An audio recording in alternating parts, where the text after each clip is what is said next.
Welcome to Poulstone Court Retreat Centre. Thank you, Jan Adamson, for agreeing to take part in these series of talks that we're having with all the retreats that visit our retreat centre on what connects us all.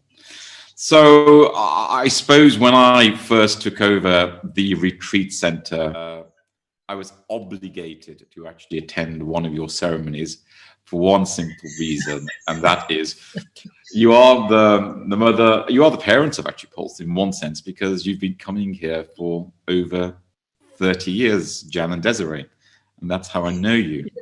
Yeah, delighted that you are taking part. So you are Jan, and where is Desiree at the moment? So Desiree is just in the kitchen, actually. So she hasn't been that well, and also we thought actually it might be easier if it's just one of us who's the voice. So she's there in the background, and no doubt if there's the need, she'll add some things as we go along. First thing is, can you tell us something about yourselves and really your journey into shamanism? Sure. So first of all, and thank you for this opportunity, and also, thank you for being such good custodians. And wow, what a time you've stepped into that role with all of this that's going on. So, just to say, how much we, Desiree and I, both really appreciate the way that you're holding Poulstone and what you're doing. It's really not an easy task, and we really value the way that you're doing that. We think it's really, really extraordinary. I grew up in Australia, and in growing up, I felt as if something was deeply missing from my own cultural context, which was, white Australian, albeit of 7 generations or so. And it was like there was an understanding, of the land and the rocks and the stones and places that I felt were kind of special, but I had no understanding or appreciation or way of knowing anything deeper than my cultural context, which was about, the land is there to be farmed, and that's the bush, and don't get lost, and, that kind of thing. So I felt like I was missing a language somehow. And as a child, I remember going in the car and I'd look out into the bush that we were passing through, and I really missed, I felt like as a white Australian, I couldn't enter that bush. I couldn't really be in the land because I wasn't Aboriginal. And so, and it was painful because I felt there was something there. It was like I heard the song at the edges of my hearing, but I didn't know how to properly hear it.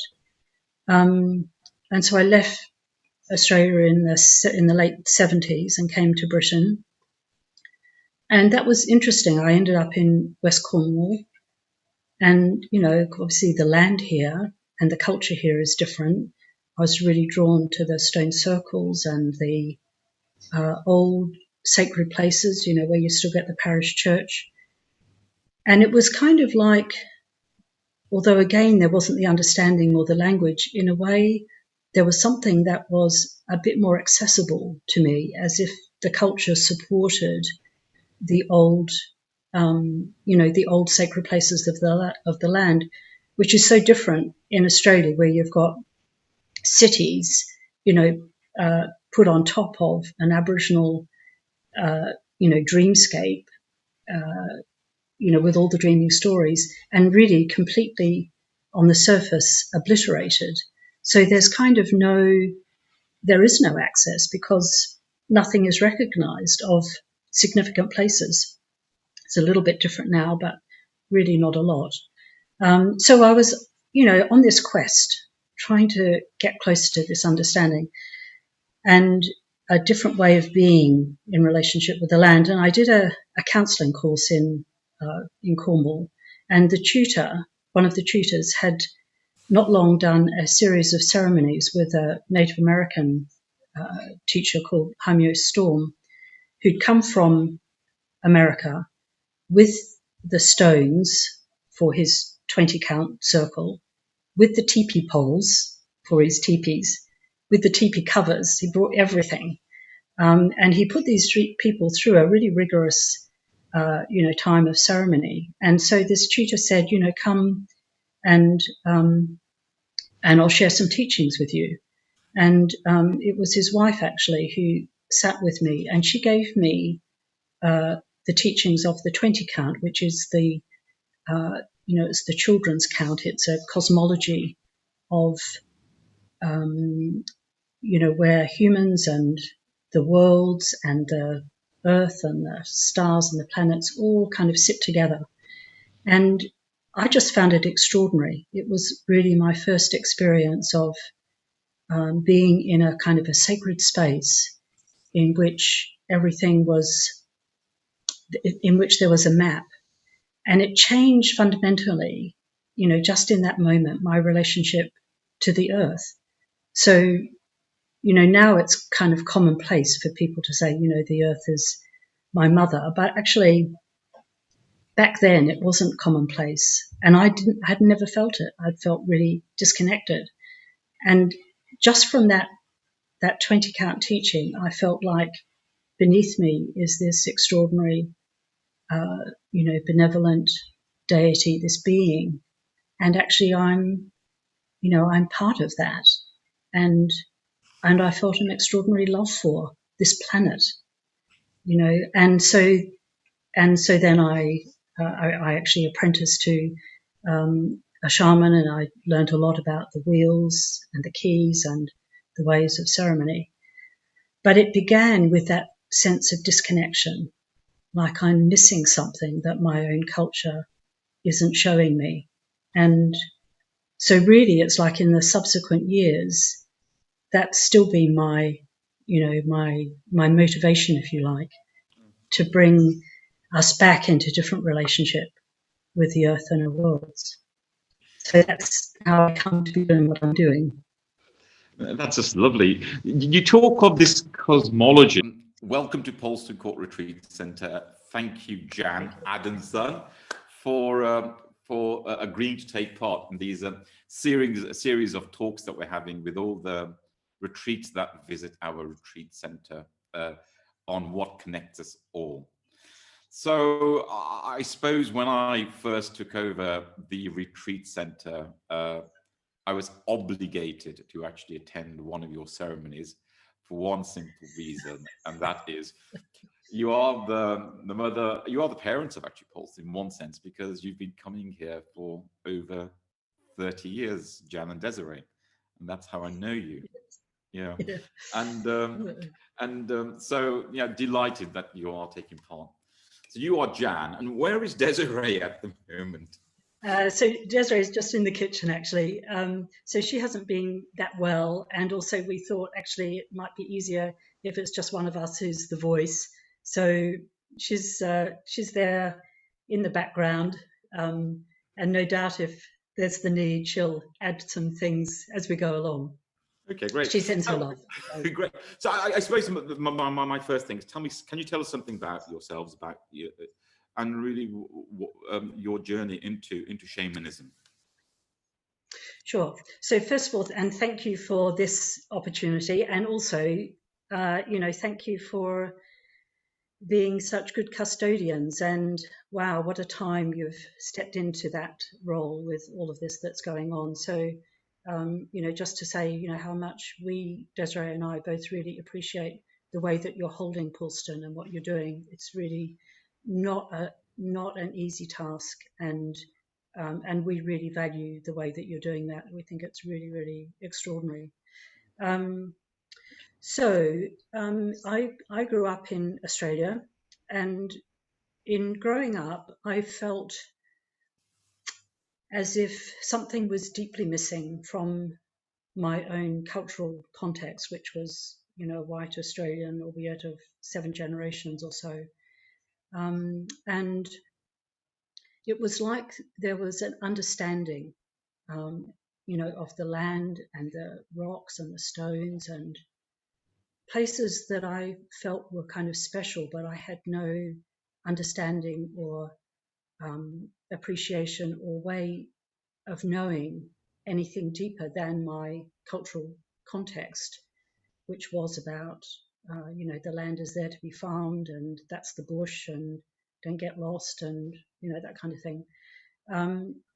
So I felt like I was missing a language somehow. And as a child, I remember going in the car and I'd look out into the bush that we were passing through, and I really missed, I felt like as a white Australian, I couldn't enter that bush.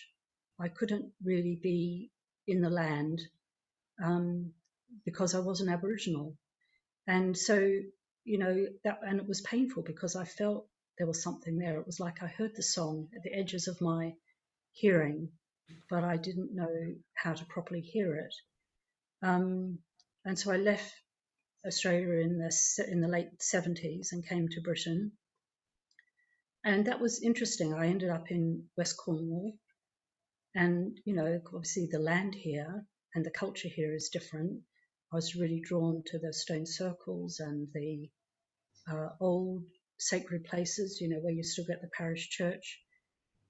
And it was kind of like, although again, there wasn't the understanding or the language, in a way, there was something that was a bit more accessible to me, as if the culture supported the old, the old sacred places of the land, which is so different in Australia, where you've got cities, put on top of an Aboriginal, dreamscape, with all the dreaming stories, and really completely on the surface obliterated.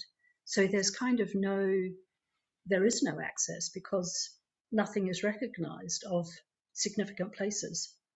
It's a little bit different now, but really not a lot. So I was, on this quest, trying to get closer to this understanding and a different way of being in relationship with the land. And I did a counselling course in Cornwall, and one of the tutors, had not long done a series of ceremonies with a Native American teacher called Storm, who'd come from America with the stones for his 20 count circle, with the teepee poles for his teepees, with the teepee covers. He brought everything. And he put these people through a really rigorous, time of ceremony. And so this tutor said, come and I'll share some teachings with you. And it was his wife actually who sat with me, and she gave me the teachings of the 20 count, which is it's the children's count. It's a cosmology of, where humans and the worlds and the earth and the stars and the planets all kind of sit together. And I just found it extraordinary. It was really my first experience of being in a kind of a sacred space in which in which there was a map. And it changed fundamentally, just in that moment, my relationship to the earth. So, now it's kind of commonplace for people to say, the earth is my mother. But actually, back then it wasn't commonplace. And I'd never felt it. I'd felt really disconnected. And just from that 20 count teaching, I felt like beneath me is this extraordinary, benevolent deity, this being. And actually I'm part of that. And I felt an extraordinary love for this planet, and so then I actually apprenticed to a shaman, and I learned a lot about the wheels and the keys and the ways of ceremony. But it began with that sense of disconnection, like I'm missing something that my own culture isn't showing me. And so really it's like in the subsequent years, that's still been my motivation, if you like, to bring us back into different relationship with the earth and our worlds. So that's how I come to be doing what I'm doing.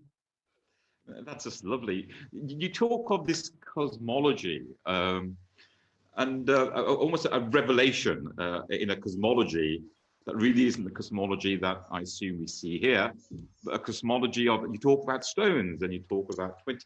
Can you talk more about this cosmology? What is it? What its source and what it looks like? It's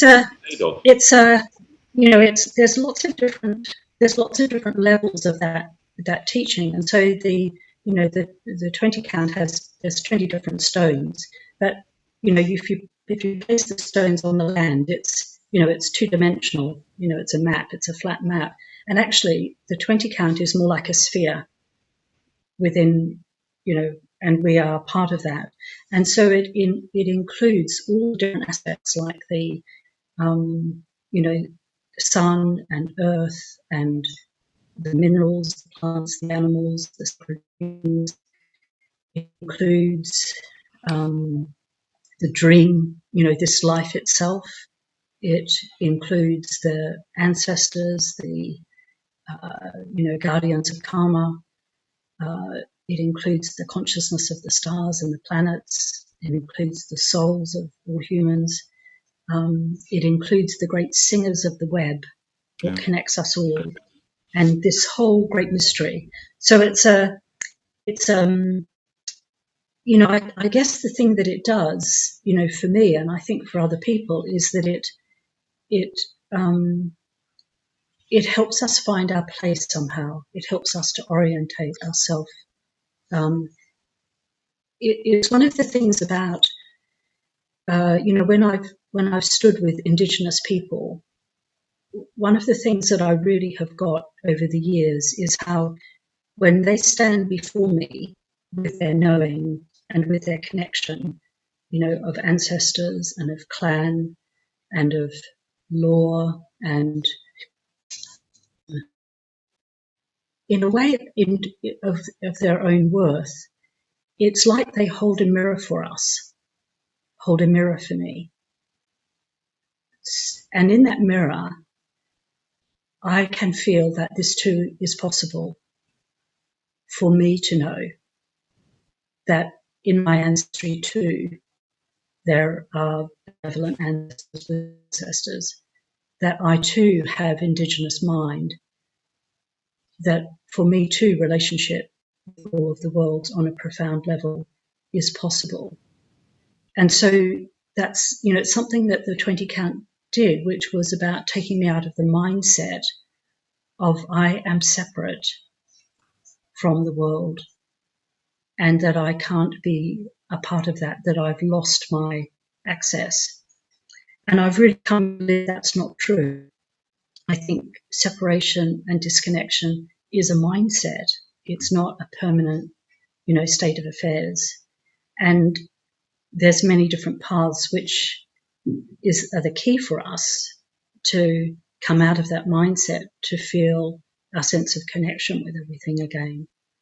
So, the 20 count is one way, but there's also lots of ways where it's whatever opens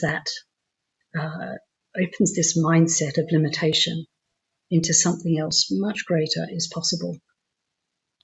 That's so profound. It almost seems like the 20 count was the language that you were looking for as a child in Aboriginal Australia. Absolutely. And you found it. Absolutely.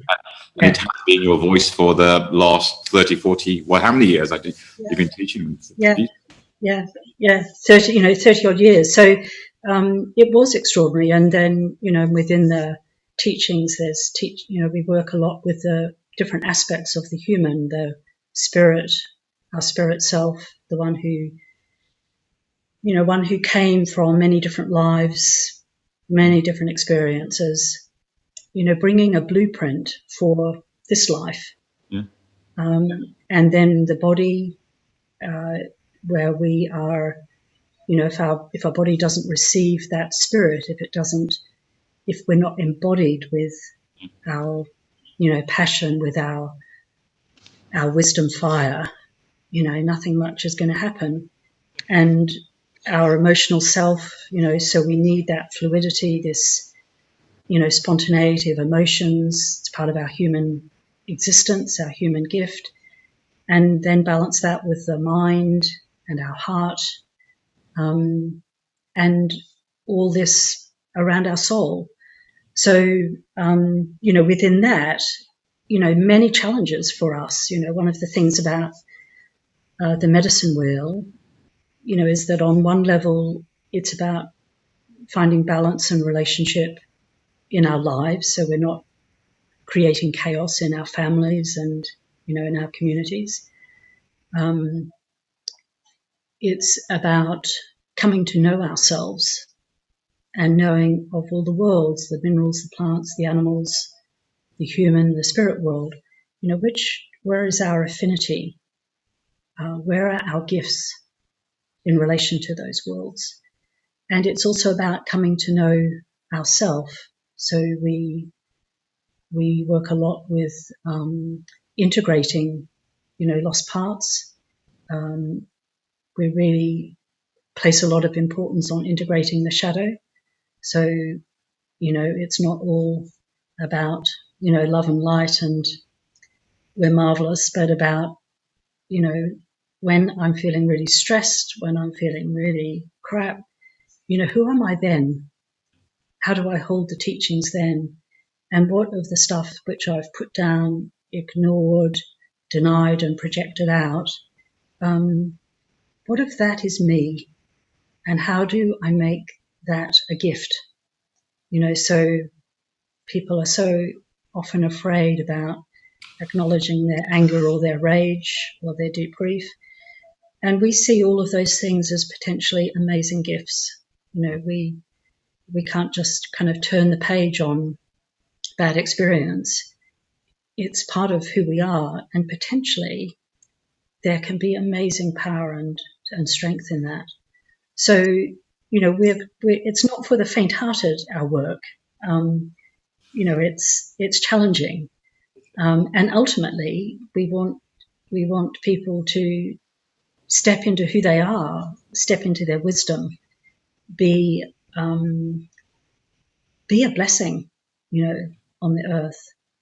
And we see that happen, people who think they are nothing, who think they have no gift, and gradually they come to recognize their uniqueness, their worth, their gifts.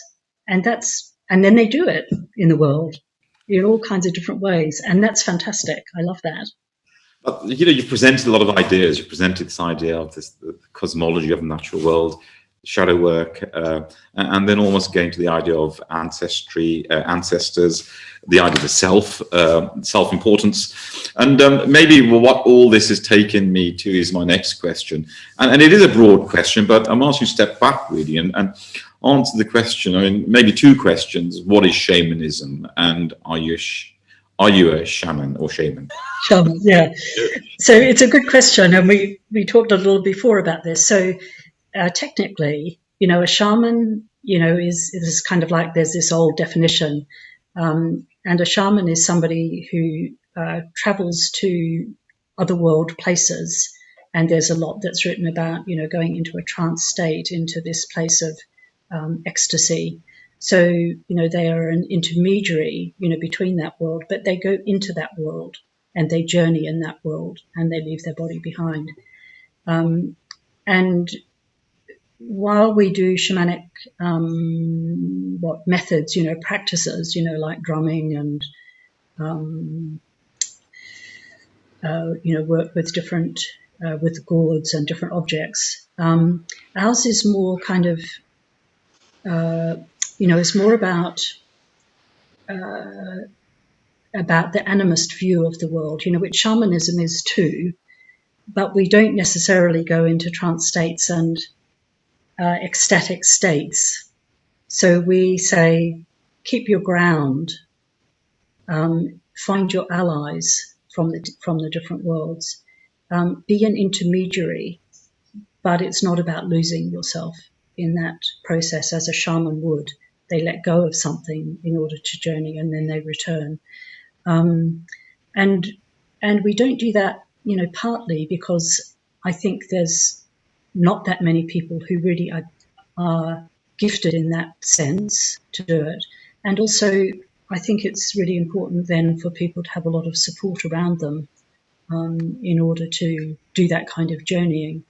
And so ours is more, in the everyday world, how can somebody's relationship with the natural world enhance their life and enhance the way that we treat the world around us. So, our work is kind of, we have extraordinary moments in ceremony. We have times when, the kind of, what is known falls away, and there's a sense of profound connection, deep listening to the spirit world, deep listening to the rocks and the stones and to the trees. But we're very much into making the bridge. So when you listen, what do you take in, and what difference does it make to your life, your words, your action, into how you care for the planet or your local woods or whatever. So it's more of the, it's in a sense, it's a lot more everyday, I think, than being a shaman. It's a lot more accessible. And the term shamanism and shaman, it's not everybody uses it these days in that sense. It's a bit of a catch-all. But for me, I like to be clear, really. And so I don't call myself a shaman. I would call myself, if anything, like a bridge maker into indigenous mind. Oh, A bridge maker into what is in everybody. Whereas a shaman, that's a particular gift, and not many are called, not many want to do that, not many can. But actually, everybody somewhere in them has indigenous mind. yeah. And so that's what I want to encourage. Let's push that slightly. Let's start walking on this bridge now. And so you talked about, you listen for something, and what are you listening for, and who's doing the listening, and why are you doing this listening?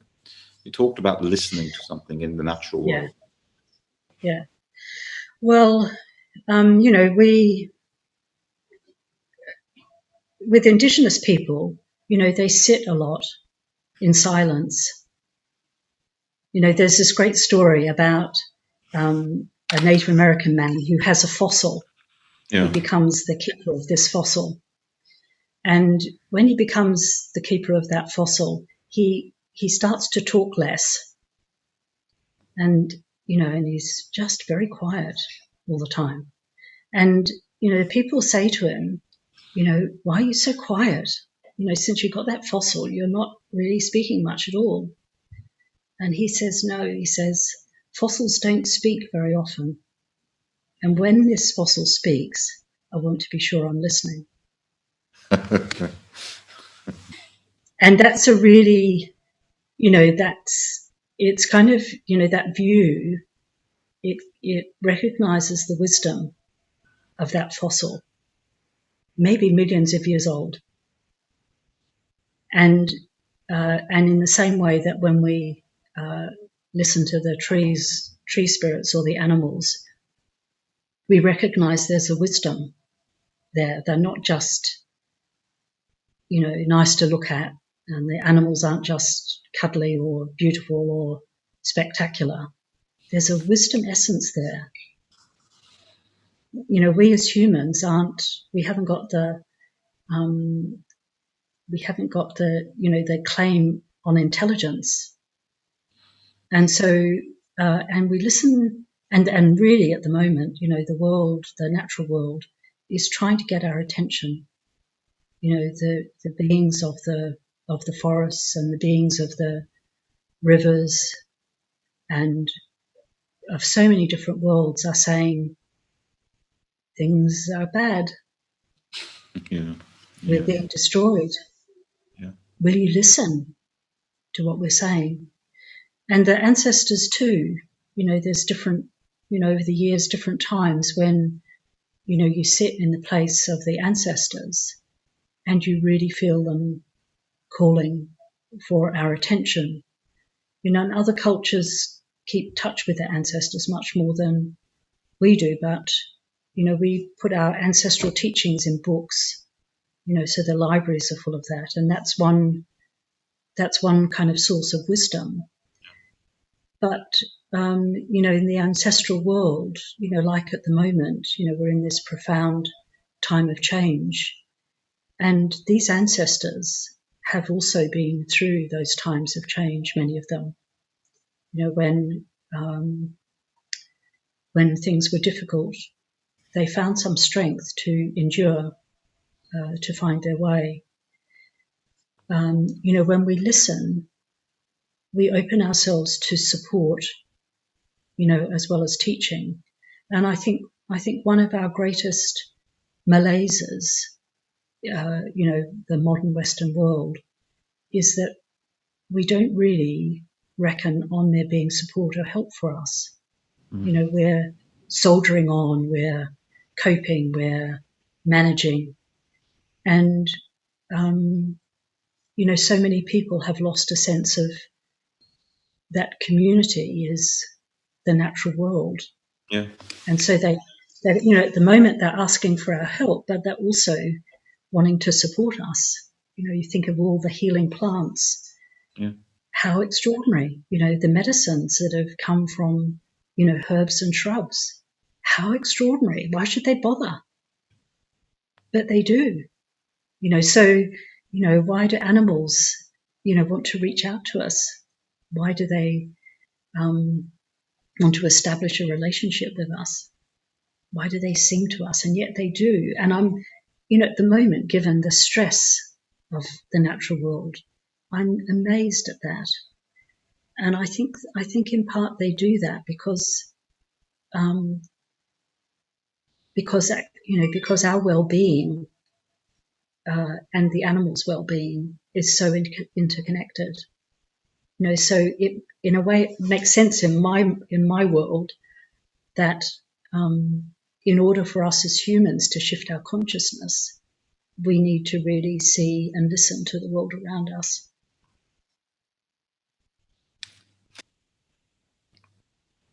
You talk of the ancestors. I mean, what is the source of this teaching? How old is this teaching? What is the tradition behind this teaching?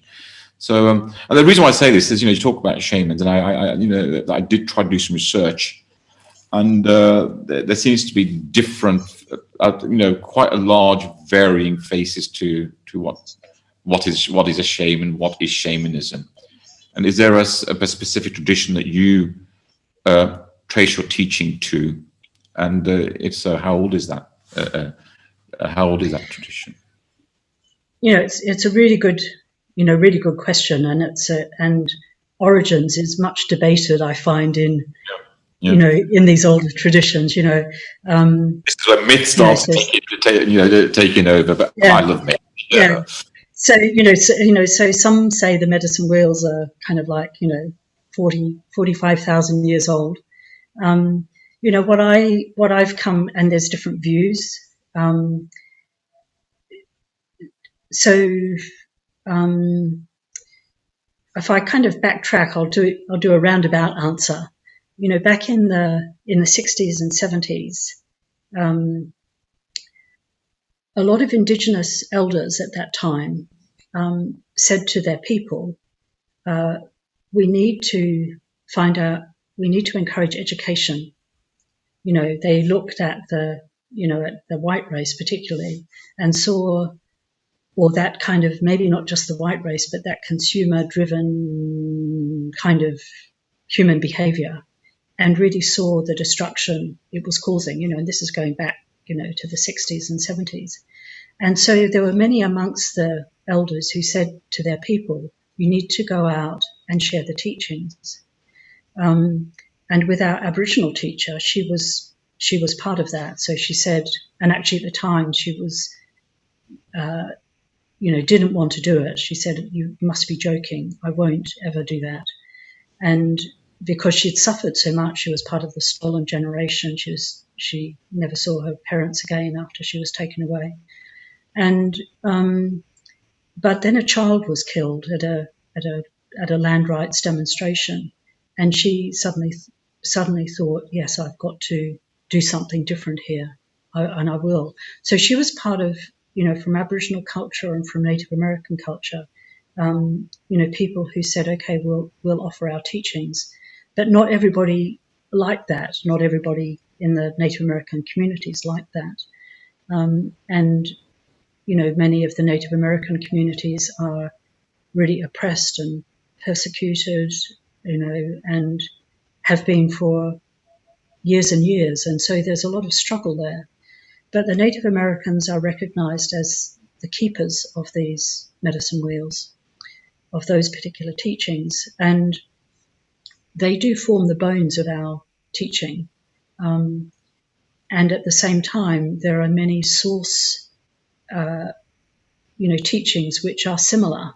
So, relationship to earth and sun and the worlds is very universal. There's a particular kind of, there are some things which are particular to the Native American culture, but much of it there is a universality to it. And so I always really honor the Native American people who've been the holders of those wheels, who continue to do that. And I think as well, many would say, and there is a universality to it. So how old are they? How old is that? Like from the beginning of time, back, 250,000 years ago, the dead were being prepared, sort of items of significance were placed alongside them. So really from, humanity's gone a long way, calling different practices, this was established in a particular time, and in some cases it was, but the indigenous view is it's a much broader scope. And in the medicine teachings, in the medicine wheel teachings, really everybody, I think, who teaches it has a different emphasis. So it's not like, your experience with one teacher will be different from another. So there are the bones of it. But how you flesh that out, I think, depends on the person working with them. And, for Desiree and me, this journey with the 20 count has been extraordinary because we've had invited lots of Indigenous elders to come to the land here in Wales where we live. And each time that one comes, it's like they bring a different part of the wheel alive to us. And I found that really extraordinary, so they kind of bring something, like in one of the directions of the 20 count is the enlightened teachers. And it was only really when I started working with Tibetan Buddhism that I began to really get a sense of, wow, enlightened teachers, my God, that's awesome. So in my own apprenticeship, I didn't really get much of a sense of that. So, but working with the Tibetan Buddhism, it's brought something amazingly alive within the 20 count. And that's happened all the way through. It's like every elder that's come, something else has grown in the wheel and made it fuller and of more depth. And that's the nature of the teachings. I find that, we can never say, oh, we've done it or we know it. Always the bottom falls out into some other depth or level. And for me, that's extraordinary because I'm, once I know something, I kind of lose interest in it. But actually over these 30 odd years, I've never lost interest because it's always expanding into something, deeper. So I think that's, phenomenal. As, like any, I think any spiritual path has that, that aspect. If you think you know something, it's probably time to change your your discipline or your tradition and, look to something else because it means we've lost our passion. So I've never lost my passion. So I don't know if I answered your question. Old, I'd say. Old is the beginning of time. Perfectly. And also, I think only yesterday I was speaking to a friend and this idea of, people claiming to know it all. And we were talking about that's when people get very old. It's when you don't know anything and still carry on saying you don't know anything. Exactly. You're always in awe, and you're always a child. And that childlike inquiry is still there, and it keeps you going and keeps you engaged. And I rather suspect that's what I'm hearing when you say what you do say about being still engaged completely by you're still in awe. And that's what comes through. Completely comes through that you are still in awe of your what you practice. Now, you have mentioned quite a lot now. I'm not going to ask you about the 20 points. I'm not going to ask you about enlightened teachers. It seems, my gosh, it's 30 years of learning and teaching there. But quite briefly, I'm using the medicine wheel, and you've mentioned there's a number of wheels.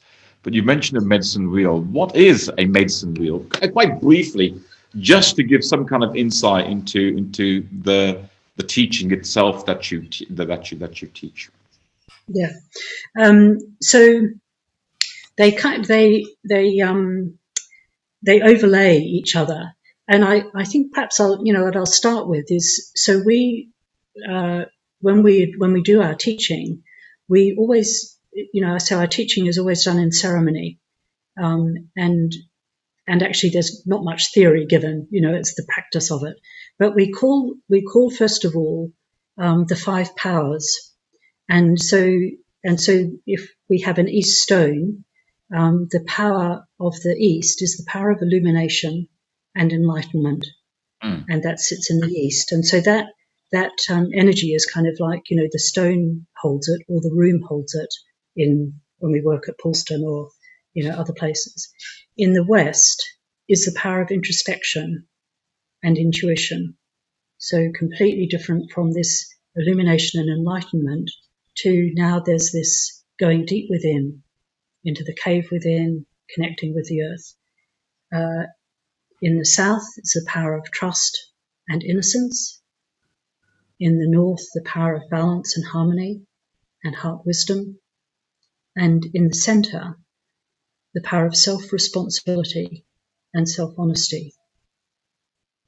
So those 5 powers is a wheel.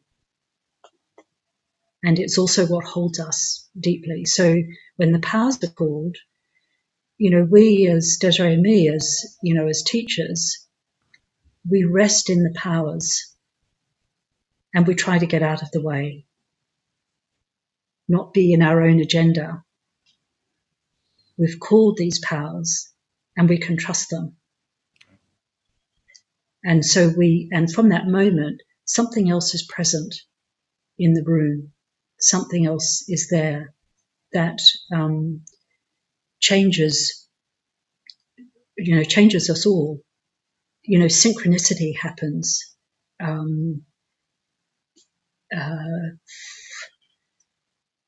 Things arise which are helpful or extraordinary, which are keys to, the way forward.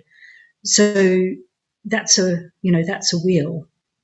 And, overlaying that, that overlays another teaching, which is about our, from the East, our spirit self, the possibility of unlimited imagination in the East. In the West, to that, our own connectedness with the earth, what our body is holding. In the South, our emotional self.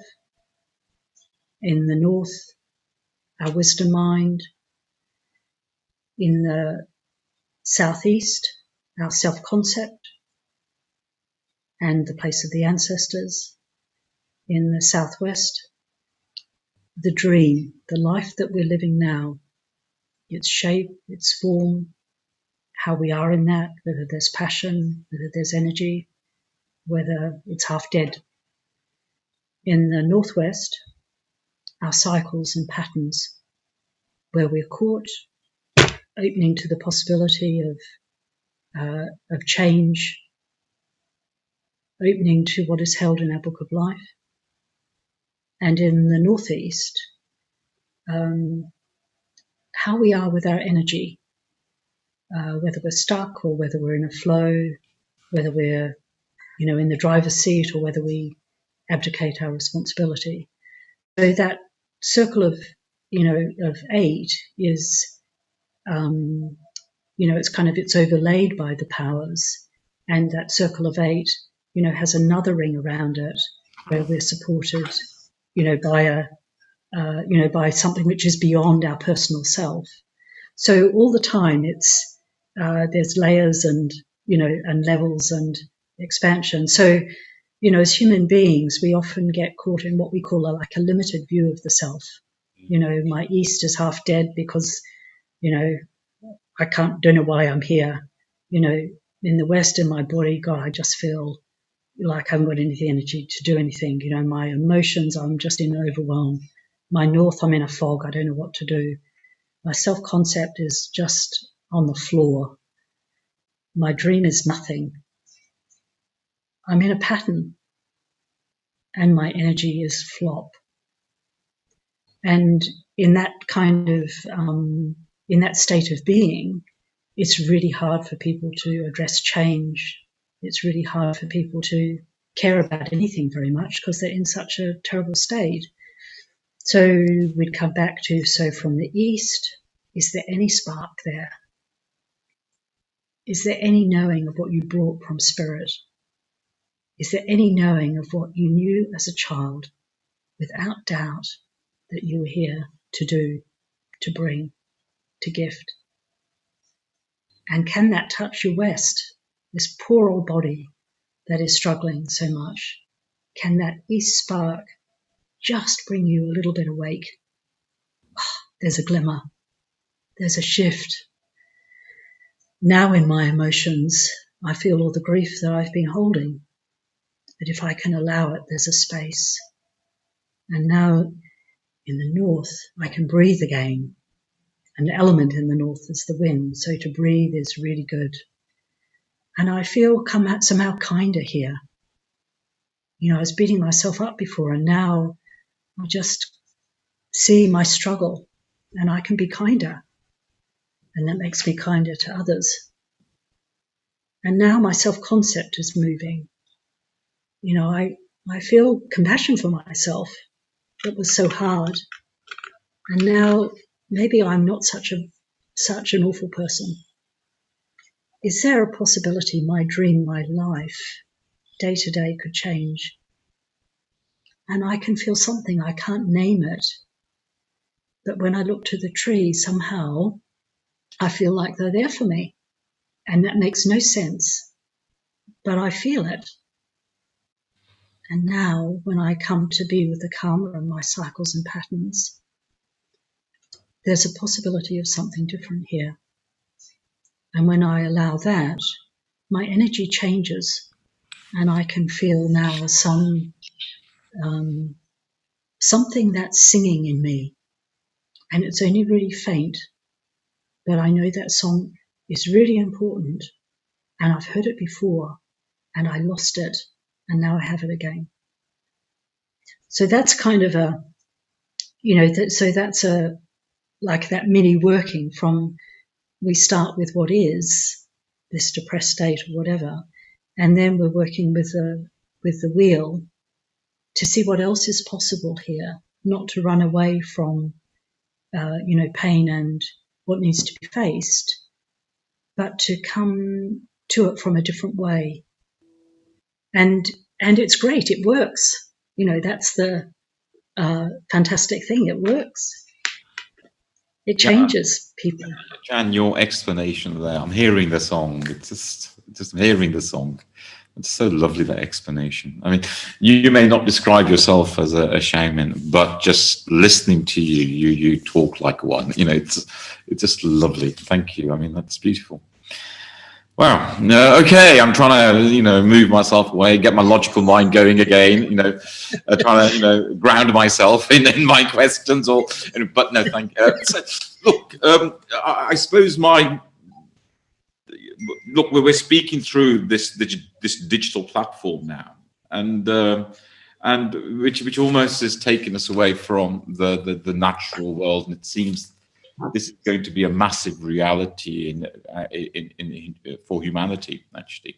What's your view on it? What's the shamanic view of what's happening now in terms of these modes of communication, which are devoid of the natural world, and there's a risk that we might take us away from the natural world? I mean, what is your do you have a view on it? Does your teaching have a view on this?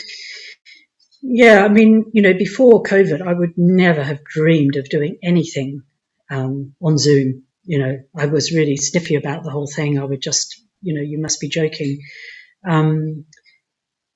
But one thing I will say about Zoom, like things like Zoom, is that it has tremendous accessibility.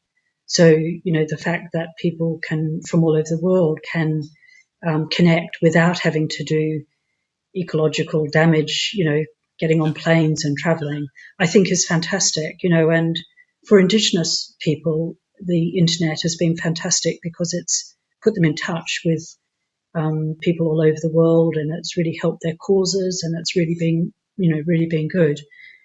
But the screen, the emphasis on the screen, with phones and laptops and all of that, I think is something, really to be mindful about, because, what's on the screen is not the same as immersion in the natural world.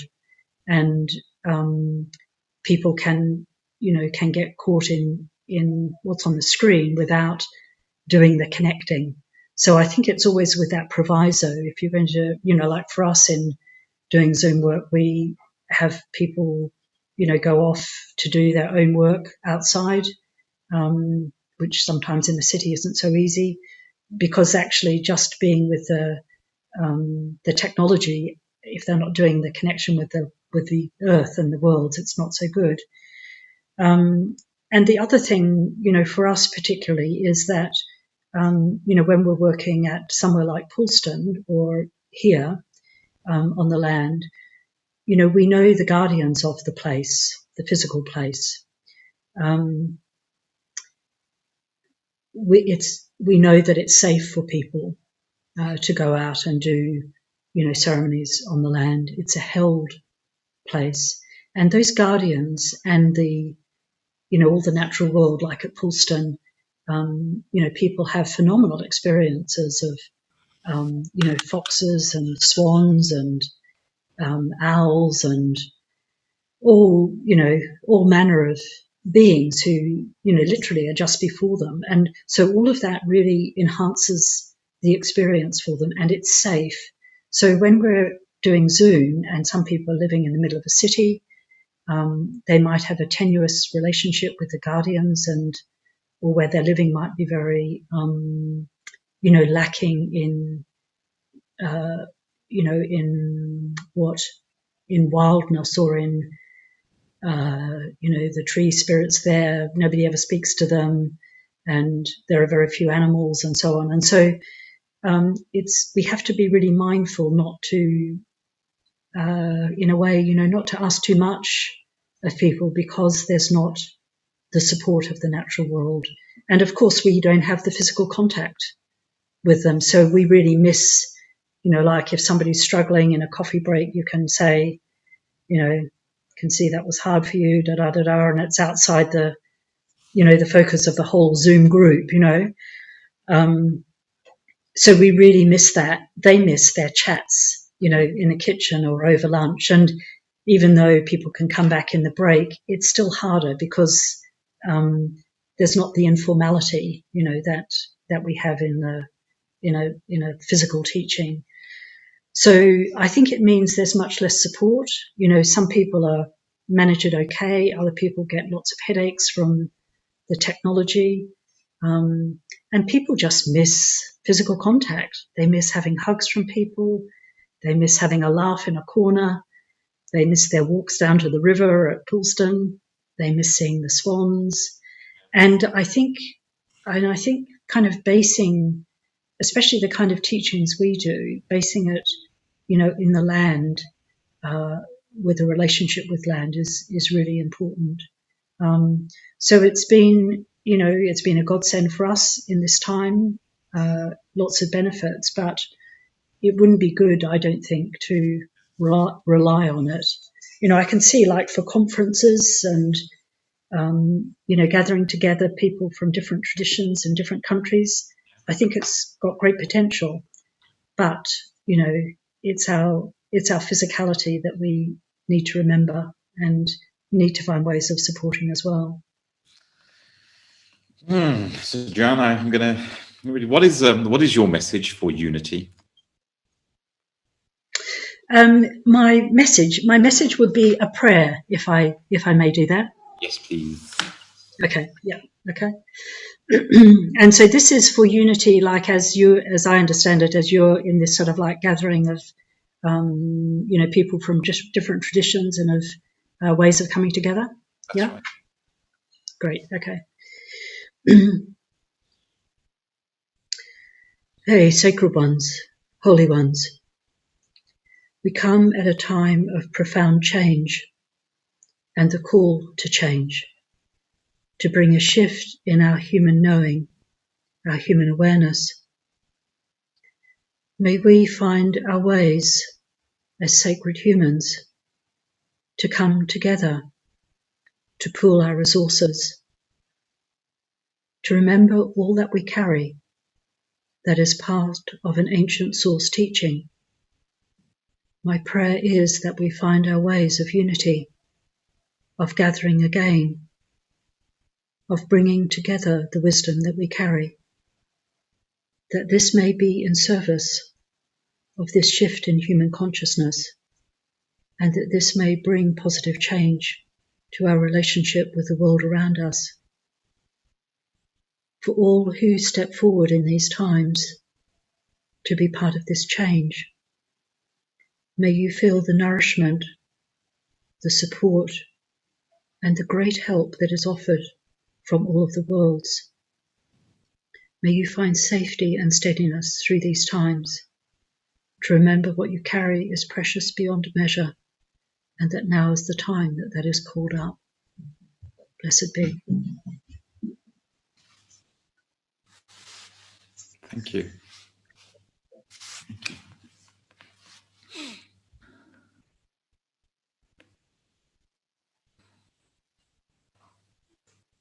What can I say?